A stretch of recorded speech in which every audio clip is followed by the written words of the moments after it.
Nina challenge gye nafunye nga waliwo omwami ambuuza n'angamba nti senga lwaki mukyala wange anyumirwa nnyo ebintu bya violence oba ebintu by'okubeera ng'omulumya ng'omupimpina. And I had to watch a lot of videos about this. Nawadde nina okudivinga into this whole thing. Nkitegeera bulungi.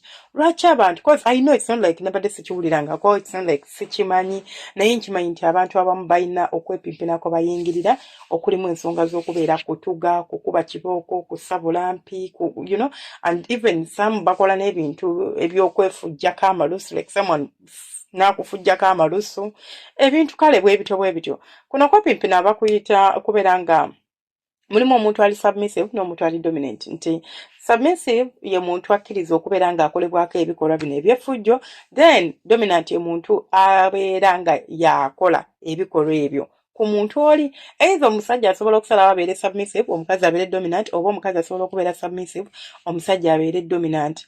I mean, omukyala abeere submissive, ya omusajja abeere dominant.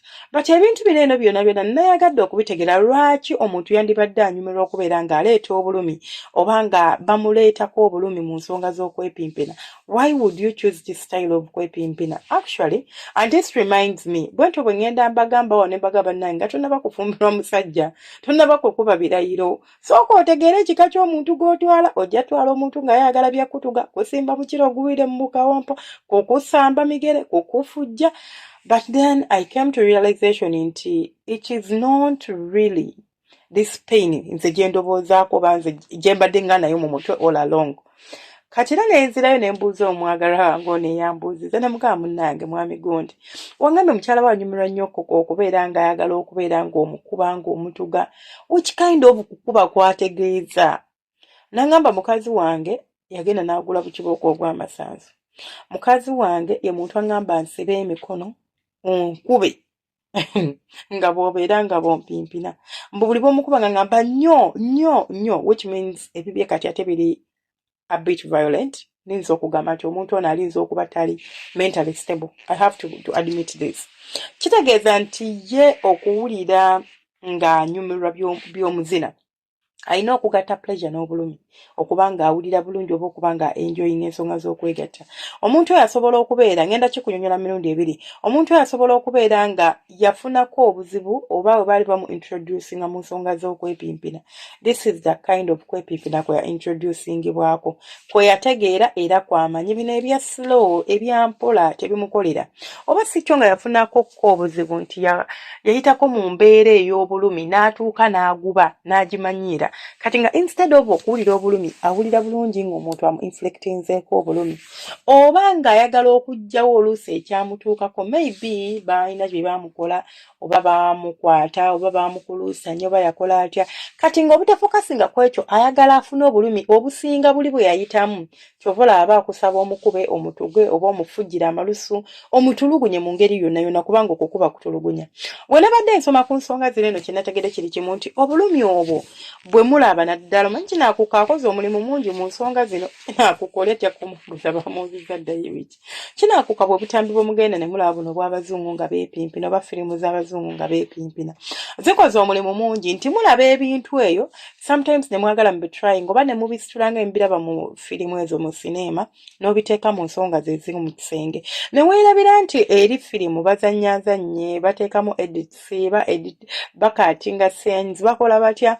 Si byebimu naawe byolimu ebya reality. Kati abamu it's the influence from there najja byagala bimutuukeko oba bimukolebweko mu nsonga z'ekisenge. Abamu oluusi si influence, so it depends and it varies.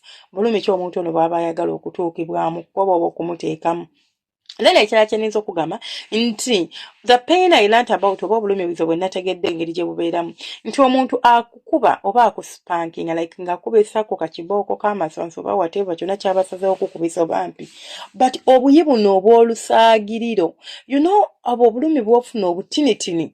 So obulumi buno nti you know ng'omuntu akukubye oluyi n'oluwulira nga lukuluma, but then waliwo omuntu akukuba akayi n'owulira nti kakulumye, but it's not that nti kakulumye nnyo to an extent of triggering obwongo bw'oku receiving a pain totuuke n'okukaaba okitegeera byebyo bye bakola n'akuluma like love bites n'akuluma naye nga amanyo gakusimba sigegana amannya agakabya omuntu yes akuwa obulumi but obulumi obwo obutinitini like you know n'akusika enviiri but in a manner of not kusika nviiri kuzikutulako oba kulumya kati ffe tubikola ng'oluusi temubitegeera biki bye mukola. I do not love violence. Se nabagaa siri muntu wa bintu bya ntalo sibyagalira ddala even just me ya watching kati ate bonga nti betugenda okola mu kisenga obwo bireese so abantu abamu nti mubikola because you are traumatized maybe you need to see people kubanga byokola sibye balina okukola gwe byokola ebyo birala mukko kufugira muntu malusu mukuba migere mukuba mpi munze nyumira n'ensooka nkisabula empi ku mabinoko yes obwo buyibwa okukabina bunyuma ng'opimpina munno naye si n'ensabula empi ku mabina you know someone is literally slapping you n'omukono gumuluma oba ne mu kibatu mumuluma nga nawe gwakuba olina kusala I'm like what is this gayo ono bwe yaze n'ambulira ensonga ze oba omwami ono bwe yaze n'ambulira ensonga ze nenjijukira ennako omuwala yangamba senga obufumbo bunnemye kubanga nze omusajja gwe nafumbirwa simutegeera nangamba omusajja akukubanga muli mu kwepimpina n'akutuga n'akufujako amalusu and I recalled the scenario because by then I just told how many gayo omusitwa omutwale wa kansala mu byogeremu wekirema mute kubanga togenda kubeera nga oyita mu kintu kino buli lunaku ng'ate tokola kintu kyagala mwesonyiwe obeere ng'omutu and surprisingly to her situation nti omusajja ono yali yegasseeko naye era nga tali bw'atyo yamala muwasa n'amutwala ewaka n'amufulisa n'olubuto n'alyoka akyuka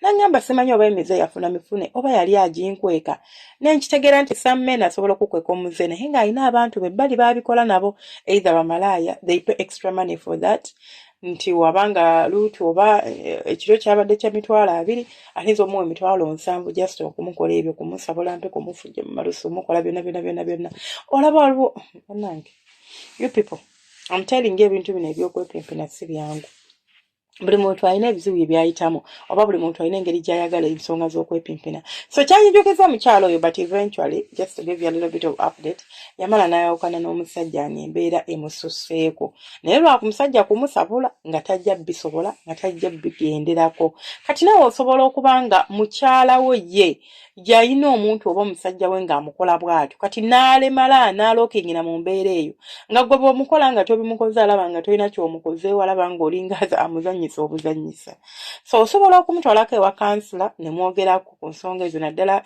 bano batuyita sex therapist aba abantu abakwasaganya ensonga z'omu kisenge maybe n'omulagako ne ku butambi obwa ddala n'ategeera ebintu ebyo engeri gye bikolebwa rather than omusajja ngambye I feel bad mpulira nga si kyanyumirwa nsonga za kwegatta mpulira sikyayagala mukwatako naye ate ye muntu wa initiating when I say about omuntu wa initiating ye muntu asobola okwetandikira tate mba saagala mwejjako naye nkimanyi nti gye biggweera kumusiba mikono kumukuba kumufugira malusu by'ebintu byakusaba and I'm not this kind of person nze ebintu byange njagala ebintu nga mbikola bulungi nengamba senga nyigirizibwa nja kusaba okyogerekoko so here I am talking about it kuba yangambye nga maze okwogerako naye nangamba senga abantu bangi babonaabona era nkimanyi nti si nze nzekka. And then I also remembered that other lady, and I know some people, you even keep quiet about these situations.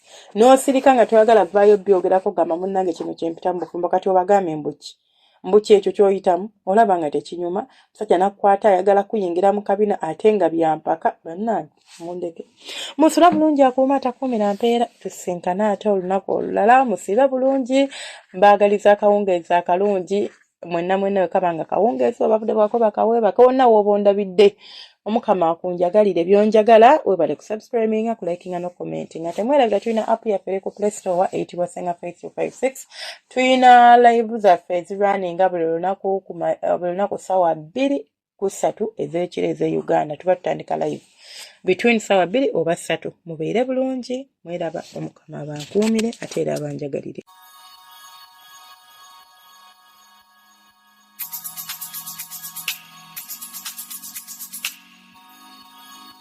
Yeah.